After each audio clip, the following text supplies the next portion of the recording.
ঈদের কেনাকাটা নগরীর শপিং মল বিপণী বিতান থেকে সকাল থেকে ভিড় করছেন ক্রেতারা। ঈদের কেনাকাটার খবর জানাতে বসুন্ধরা শপিং মল থেকে যুক্ত হচ্ছেন সহকর্মী জাবেদ আব্দুল্লাহ। জাবেদ, আপনার থেকে জানতে চাই কোন ধরনের পোশাকের চাহিদা এবার বেশি, আর দোকানিরা বা কি বলছেন? পাঞ্জাবির দাম কেমন দেখতে পাচ্ছেন বাজারে?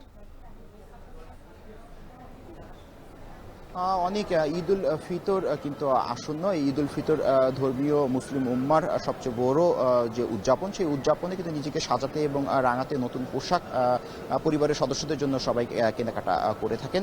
ঠিক নিজেকে রাঙাতে কিন্তু এক মার্কেট থেকে অন্য শপিং মলে কিন্তু এরই মধ্যে ক্রেতারা ঘোরাঘুরি করছেন। আপনি ছবিতে ফ্রেমে দেখতে পাচ্ছেন যে ধীরে ধীরে যে শপিং মল কেন্দ্রিক ক্রেতার উপস্থিতি বাড়ছে এবং পুরো দস্তুর কেনাবেচা জমে উঠেছে সেভাবে তো একটু বলাই যায়। আপনি যেমনটি প্রশ্ন করেছিলেন, নারীদের পোশাকের পাশাপাশি পুরুষের পাঞ্জাবি চাহিদা রয়েছে। নারীদের পোশাকে আমরা এবার ভিন্নতা এবং ব্যতিক্রমী ডিজাইন দেখতে পেয়েছি। সেই ক্ষেত্রে ভারত, আফগানিস্তান, পাকিস্তানের যে আনস্টিচ যে থ্রি পিসগুলো রয়েছে, 4 পিস চিকেন যেগুলোকে বলা হয়, সেই 4 পিস চিকেনের যে থ্রি পিসগুলো রয়েছে সেগুলো চাহিদা কিন্তু বরাবরই থাকে, এবছরও রয়েছে।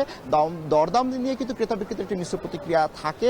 তবে ক্রেতারা এই মনোরম পরিবেশে কিন্তু কেনাকাটা করতে পেরে বেশ স্বাচ্ছন্দ্য উপভোগ করছেন বলে কিন্তু আমাদেরকে জানিয়েছেন। একটু বাড়তি তথ্য দিয়ে রাখি, সেটা হলো যে চলতি বছরের এ মাসেই 2 তারিখে রমজান শুরু হয়। আজ 12 রমজান এবং এই মাসেই কিন্তু ঈদ উল ফিতর উদযাপন করা হবে, যেটি ইতিহাসে একটি বিরল এবং অন্যতম একটি ঘটনা।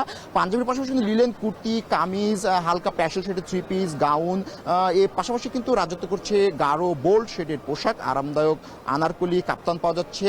পাশাপাশি ছেলেদের জিন্স, গ্যাবার্ডিং, ছেলেদের প্রিন্টের শার্ট কিন্তু এরই মধ্যে শপিং মলগুলোতে পাওয়া যাচ্ছে। তো আজ যেহেতু 12 রমজান, অনেক এভাবে একটু ধারণা করা যায় যে সময় বাড়ার সাথে সাথে হয়তো এই শপিং মল কেন্দ্রিক যে ক্রেতার যে উপস্থিতি সেটা সেটা হয়তো ধীরে ধীরে আরো বাড়বে। তো অনেক এই ছিল আমার কাছে বসুন্ধরা শপিং মল থেকে সবশেষ শপিং কেন্দ্রিক তথ্য। অনেক